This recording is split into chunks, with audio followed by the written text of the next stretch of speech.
Al comenzar nuestra reflexión sobre el credo de nuestra fe, destinaremos un poco de tiempo a reflexionar sobre qué es la fe y de dónde surge, qué implica para un cristiano, particularmente, tener fe.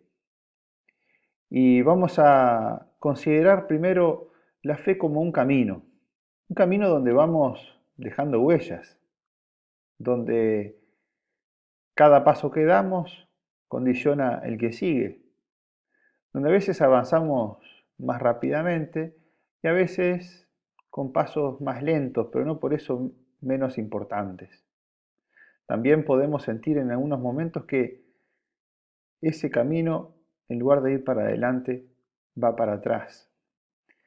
Es la experiencia del pueblo de Dios que a lo largo de la historia de salvación descubre que sus pasos no siempre han sido de fidelidad, de coherencia, y por eso tiene que pedir perdón y recomenzar el camino. En ese camino nos encontramos con otros que van caminando a nuestro lado y con otros que ya han transitado o que vienen caminando detrás de nosotros siguiendo las huellas. Podemos recordar aquella imagen de Pedro que procura caminar sobre las aguas y da unos pocos pasos, pero perdiendo de vista al Señor, perdiendo de vista a Jesús, se fija más en, en la tempestad, en la violencia del mar y comienza a hundirse. Y es Jesús, con mano firme, quien lo rescata de su increencia, de su falta de fe, que es como ese mar que lo traga. Qué imagen poderosa. La fe es la que te sostiene a flote, la falta de fe hace que uno empiece a hundirse en el sinsentido, en el vacío. Esa imagen entonces puede ayudarnos a empezar a vislumbrar algo de lo que los cristianos entendemos por fe. Hay una primera forma de entenderlo, que es que la fe es fe con la que creemos. Entendemos la fe como algo dentro de nosotros que nos permite creer, como una capacidad que tiene el ser humano de elevarse por encima de las cosas que entran por los ojos, por los sentidos. Hay una fe entonces que se entiende como fe con la que creemos. Pero también podemos entender la fe en la que creemos. De esa manera no estamos hablando de una fe como capacidad, como disposición del corazón, del alma, sino eh, en un contenido.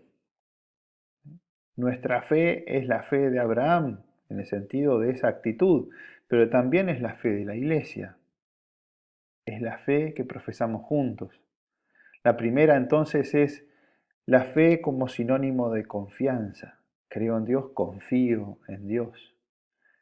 La segunda es la fe en cuanto contenido. Esta es nuestra fe. Esta es mi fe. Esta es la fe de la iglesia, que nos gloriamos de profesar, como decimos cada vez que se hace la renovación de la fe de manera solemne en ese diálogo con el presidente de la celebración. Cuando hablamos del credo, ya lo vamos anticipando, nos estamos refiriendo en primer lugar a esa fe como contenido, pero veremos enseguida que ese contenido, esa fe como contenido, esa fe en la que creemos, va condicionando o va pautando nuestra fe como confianza, como actitud existencial.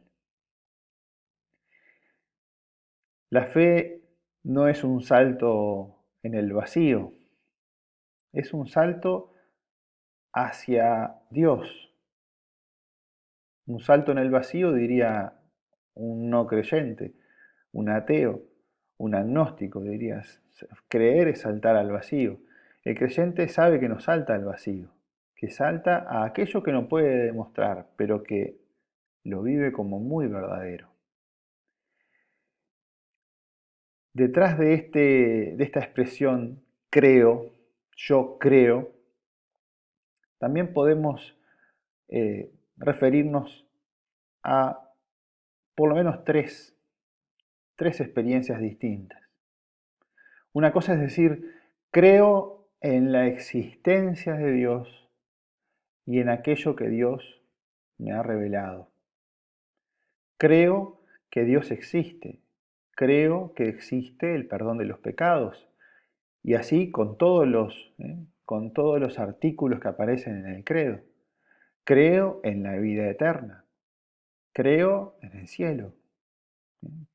Creo en los ángeles. Creo en los santos, en la existencia de ese coro celestial.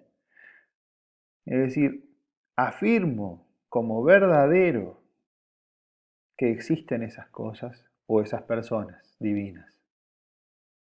Esa sería como una primera acepción de la palabra creo, del verbo creo. Creo que existe. Creo en la existencia de Dios. Pero hay por lo menos una segunda y una tercera manera de entender esa expresión creo. Una segunda sería le creo a Dios. Le creo a Dios. No solamente creo que Dios existe, y podría creerlo como un ser, ¿no?, fijo allí, inmóvil, que no tiene ningún tipo de relación conmigo. No, le creo a Dios. Y al decir le creo a Dios, expreso que hay una relación con Él, que de parte de Dios hay una serie de promesas, una serie de verdades de las que entiendo que es creíble. Creo en la palabra de Jesús. Creo que lo que Jesús me ha dicho es para mi bien, para mi salvación. Le creo, le creo a Dios. Es decir, ahí hay un creer como confianza, mucho más que en la primera acepción. Así que primero creo en la existencia de Dios y en lo que Dios nos revela. Segundo, le creo a Dios. Y en tercer lugar, esa expresión creo es en el sentido de me confío en Dios. Creo en Dios, es decir, puedo confiarme en Él, puedo confiarme en sus brazos, me puedo entregar en sus brazos, puedo dejar mi vida en sus manos. Está aquel cuento del alpinista, un hombre que está escalando una montaña muy difícil y en un momento la cuerda cede y el hombre siente que está cayendo en el vacío. Y en la desesperación, porque dice que todos somos ateos hasta que el avión empieza a caerse, en la desesperación grita, Dios, sálvame. Nunca había sido muy creyente, pero en ese momento le surge del corazón, Dios, sálvame. Y la cuerda, milagrosamente, se enreda en una saliente y el hombre es detenido bruscamente en su caída, pero del miedo y del cinchón se desvanece. Cuando recobra la conciencia, empieza a recordar lo que estaba haciendo, recuerda que se estaba cayendo, que le gritó a Dios, sálvame, pero se da cuenta que está colgando en el aire y que está frío y que está oscuro, que no ve, no distingue nada y dice, Señor, pero te pedí que me salvaras, ayúdame. Y entonces dice que el hombre siente la voz de Dios que le dice, bueno, corta la cuerda. Y el relato continúa y termina diciendo que al día siguiente, cuando salió el sol, algunos viajeros encontraron un hallazgo muy sorprendente, un hombre congelado, muerto, colgando de una cuerda a 1 metro del piso. Es decir, ese hombre no logró cortar la cuerda, pidió la salvación, pero la salvación implicaba esta fe, la del entregarse en las manos de Dios, el confiarse. Entonces, podemos tener una fe en el sentido de la primera acepción. Creo, ¿eh? Y por ahí vulgarmente escuchamos, ¿no? En Uruguay, muy fácil es la expresión esa, y algo debe haber. En el sentido de, bueno, sí, la fe, algo tiene que haber, algo tiene que existir. Es como muy loco pensar que todo esto ordenado no provenga de una inteligencia que ordena. Una segunda acepción, que es le creo a Dios, ya supone una relación con Él, una confianza en su palabra, en sus promesas. Pero no tenemos una fe viva hasta que no logramos dejar la vida entera en las manos de Dios, hasta que no logramos cortar la cuerda.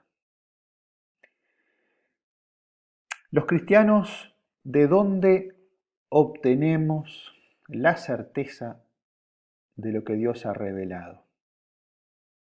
Porque el credo habla de muchas cosas, y si vamos a la Biblia, si vamos al catecismo, vamos a encontrar un montón de verdades de fe reveladas.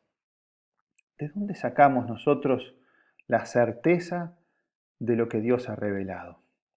Bueno, en primer lugar de las Sagradas Escrituras, a las que consideramos palabra de Dios, porque así han sido recibidas por la Iglesia como verdadera palabra de Dios. No porque hayan caído del cielo, le hayan caído en la cabeza a alguien, sino porque la comunidad iglesia, la primera comunidades, las comunidades formadas por aquellos apóstoles seguidores de Jesús y sus discípulos inmediatos, reconocieron en estos textos sagrados, estos textos que surgieron de contemporáneos de su época, la palabra del Maestro. Descubrieron que allí estaba la verdadera palabra de Jesús. Y recibieron el Antiguo Testamento, lo que nosotros llamamos Antiguo Testamento, que eran los libros de los judíos, la Torá, los profetas, los salmos, los libros inspirados, también como verdadera palabra de Dios, que anunciaba y preparaba el camino para la llegada de Jesús. Así que primero nosotros tenemos en las Sagradas Escrituras el testimonio de, puesto por escrito, de esa palabra que Jesús pronunció a sus discípulos y que, bueno, fue recogida después y sistematizada en un proceso muy interesante, muy largo y bastante complejo, al que llamamos la inspiración divina. Pero no solamente de la Sagrada Escritura.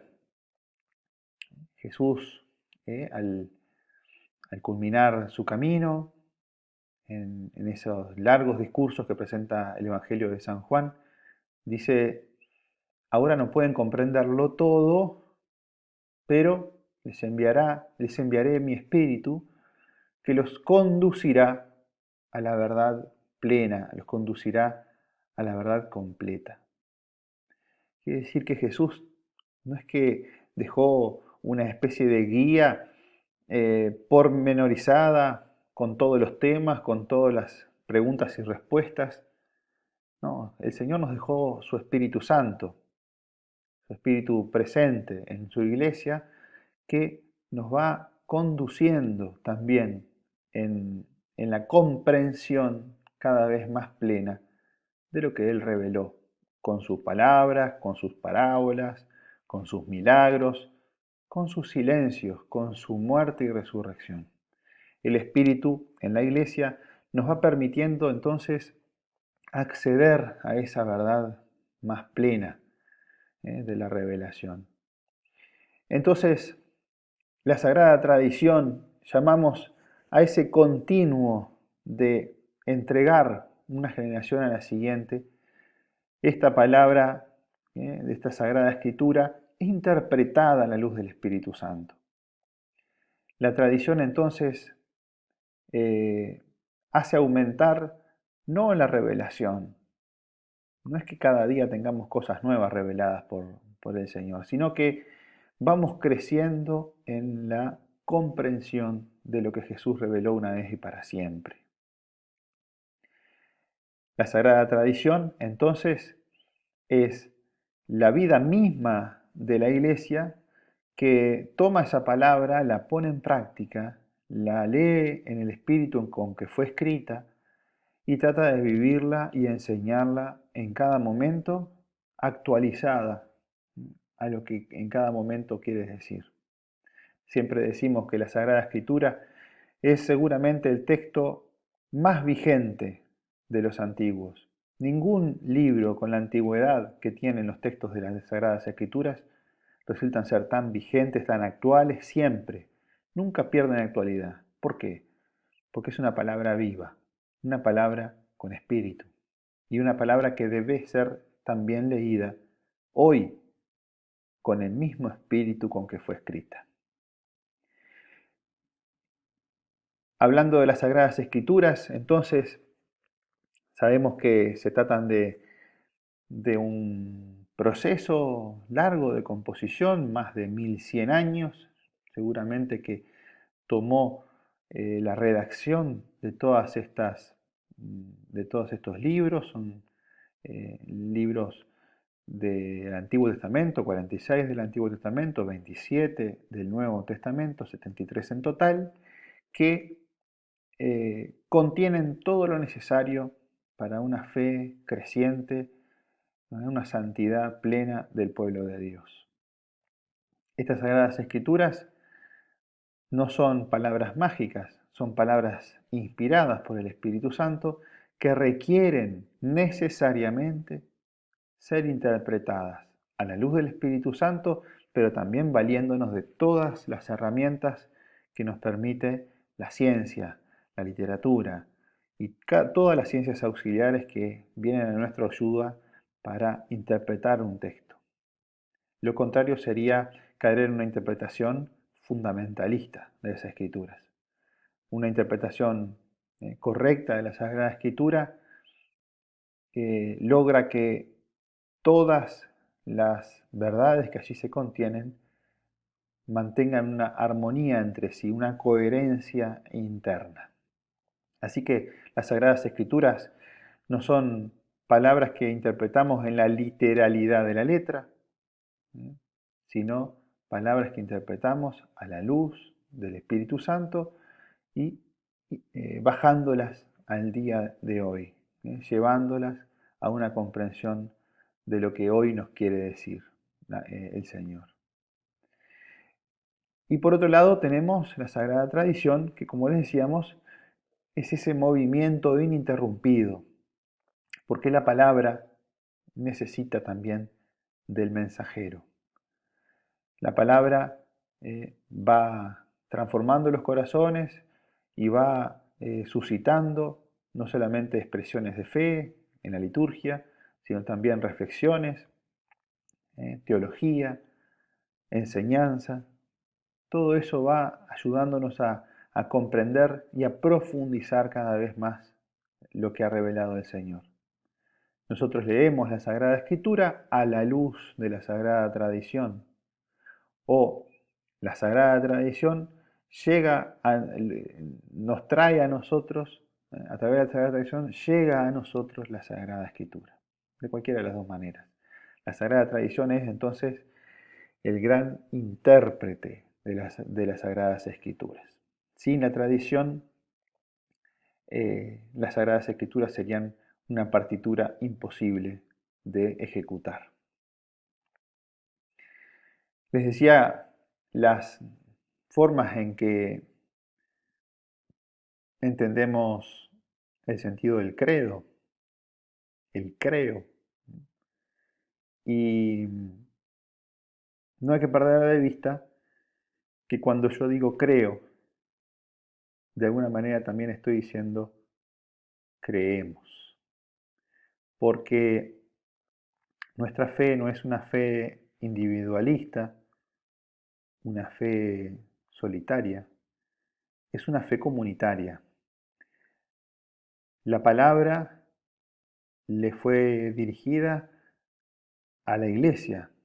Las sagradas escrituras le fueron entregadas a la iglesia. Y cuando yo creo en Jesús, cuando yo digo creo en Dios, estoy diciendo creo también en lo que el Señor enseñó y propuso. El Señor nos dejó una comunidad, nos dejó la iglesia, fundó la iglesia. Nos dejó la iglesia y nos dejó el Espíritu Santo, con el cual vamos haciendo actual, con la ayuda del Espíritu Santo, vamos actualizando ese mensaje en cada momento y en cada lugar. Aun cuando yo esté solo, aun cuando yo esté atrincherado en un lugar, siempre está ahí la iglesia, porque es de la iglesia de donde yo he recibido la fe. Fue un catequista, fue un sacerdote, fue la Sagrada Escritura que la compiló la iglesia, que la escribió la iglesia, aquella primera iglesia, la de los apóstoles. Quiere decir que no existe fe cristiana sin la participación directa, necesaria de la iglesia. Y al decir creo, y al decir creemos, estoy diciendo estoy sumergido dentro de un río de tradición que no comenzó ni terminó conmigo. En el río, en este río de la sagrada tradición, enseñaba el Papa Benedicto XVI, allá por el año 2006, en este río de tradición, los orígenes están presentes. Esa agua que tiene el río donde estoy sumergido proviene de los orígenes. Pero al mismo tiempo es el río de la vida, donde me nutro, donde me renuevo, y es el río que me conduce hacia el mar de la eternidad. Una imagen muy usada por los padres de la iglesia también, y en las teologías simbólicas más antiguas, la imagen del río. Bueno, en ese creo y creemos está contenido entonces que mi fe no es solamente un acto personal, ¿sí? Porque nadie cree por mí, nadie cree en mi lugar. Soy yo el que tengo que decir ese sí creo. Soy yo el que doy el paso y me comprometo en esa fe. Pero debo saber que esa fe nunca me deja solo. Esa fe es la llave o es la puerta que me hace ingresar a la familia de los hijos de Dios. Ya les había planteado esta pregunta. ¿De dónde obtenemos la certeza de lo que Dios ha revelado? Dijimos las Sagradas Escrituras y la Sagrada Tradición, que entre sí están conectadas. Las Sagradas Escrituras son las que toma la tradición y a la vez la tradición la entrega, pero a la vez donde la Sagrada Tradición interpreta correctamente estas Sagradas Escrituras. A nosotros nos llega a través del magisterio de la enseñanza de la Iglesia, que está no al mismo nivel, sino por debajo. El magisterio no está por encima de la Sagrada Escritura.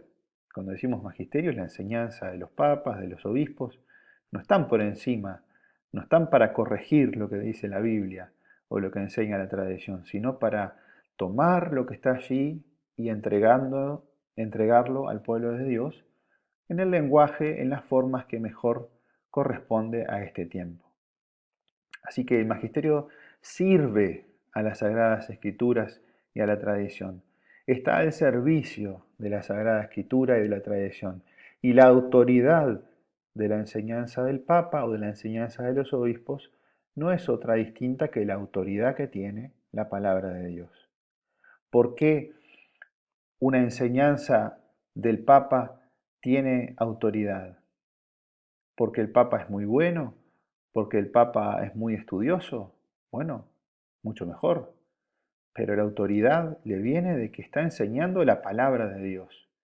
Y por eso vemos que en las encíclicas, en las homilías, en los mensajes, las catequesis del Papa, permanentemente está allí presente la Sagrada Escritura, la tradición de la Iglesia, testimoniada en cada mensaje. Desde allí toma entonces el magisterio de la Iglesia lo que enseña para ser creído por el pueblo de Dios. ¿Qué sentido entonces tienen los credos y los catecismos? Hay distintas publicaciones, ediciones del Catecismo de la Iglesia Católica. Es una obra monumental llevada adelante por iniciativa de Juan Pablo II, que ya tiene 30 años y y que es un tesoro escondido todavía para muchísimos cristianos. Encontramos ediciones uruguayas, argentinas, disponibles cerca. También este naranja es el compendio, perdón, este es el compendio del catecismo. Quiere decir una versión abreviada hecha en preguntas y respuestas. También está el Yucat, que es una versión para jóvenes, catecismo de jóvenes. Que el compendio salió en el 2005, el Yucat en el 2010. Y fue presentado en la Jornada Mundial de la Juventud, si mal no recuerdo, en Madrid del 2011. Los credos entonces tienen el sentido de poner por escrito y plasmar. Ahora vamos a ver algunas características de los credos para ir entrando ya en tema directamente de lo que van a seguir en los viernes siguientes.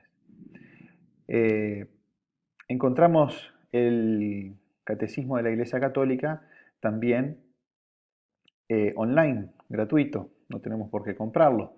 Está en la página del Vaticano, vatican.va, y allí encontramos en textos fundamentales el catecismo, que está en muchísimos idiomas, también, gracias a Dios, en español.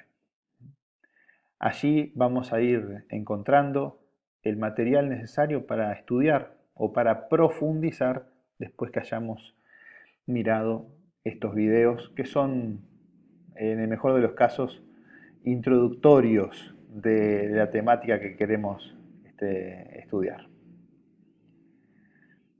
¿Qué función cumplen los credos?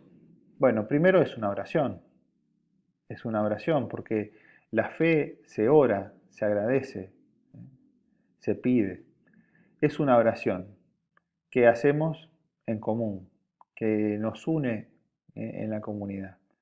También es una regla de fe, es decir, ¿estoy o no estoy dentro de la fe? Bueno, si soy capaz de afirmar lo que dice el credo, es porque estoy dentro de la fe. Es una regla de fe, así lo entendían también los antiguos. Regula fidei, le decían en latín.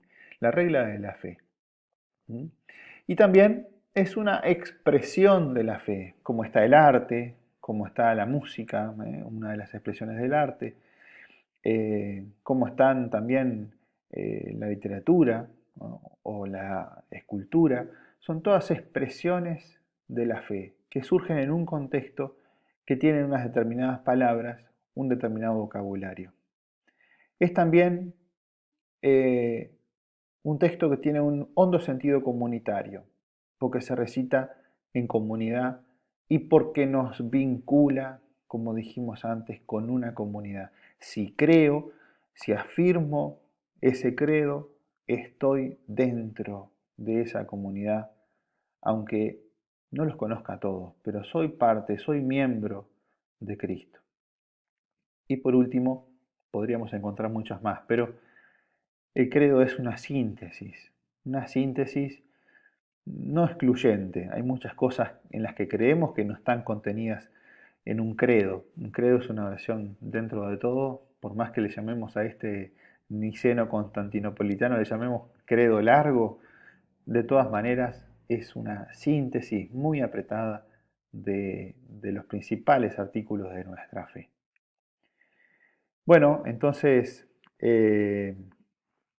por acá vamos a ir dejando este primer encuentro, este primer video, y los invito a que busquemos en el detalle de este video. Vamos a encontrar dos cosas importantes. La primera, debemos suscribirnos para que en cuanto subamos los próximos videos a ustedes les llegue la notificación y no perdamos tiempo de ir estudiando y mirando. Que vayamos pensando también las preguntas que nos surgen a partir de lo expuesto, si se han registrado, si han mandado su inscripción al mail que acompañaba el cartel de invitación. Bueno, vamos a encontrar ahí también, vamos a recibir la invitación al Zoom y, bueno, a seguir unidos en la oración con el deseo de cada día más conocer el credo de nuestra fe y cuando lo vayamos a profesar, cuando lo vayamos a rezar, lo hagamos con un poco más de sentido y de convicción. Que Dios los bendiga. Hasta el próximo viernes.